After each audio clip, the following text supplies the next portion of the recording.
Also gut, Beat, heute probieren wir mit dir mal Kerzen ziehen aus. Vielleicht ist das ja dann endlich einmal wirklich dein Sport. Mit dem Volleyball letzte Woche war auch wieder nichts. Ja, vielleicht braucht es das mal. Gell? Hallo? Ist noch an der Wand dran? Ja.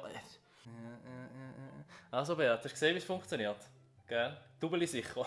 Nimmst du den Docht, in wachziehen, raus, ganz einfach. Also da kannst du wirklich nicht viel falsch machen, oder? Was meinst du? Ja, mach was du willst, das mache ich gleich. Ich nehme da den Bienenwachs. Aber das ist natürlich etwas für wirklich fortgeschrittene Kerzenzücher, gell? Alle miteinander, das machen die dann super. Hast du gesehen, Beat, wie man es richtig macht? Ja? Haben ihr zwei vielleicht schnell Zeit, um das dem Beat vielleicht das ein bisschen zu zeigen? Stellt sich wieder ab in den Webstübler.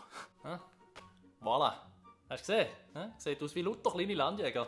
Gespässig. Zeig mal deine Kerze, Beat, komm. Ja. Ist ja gleich. Hauptsache Spass gehabt, Hast du Mühe gegeben. Vielleicht wird es nächstes Jahr etwas.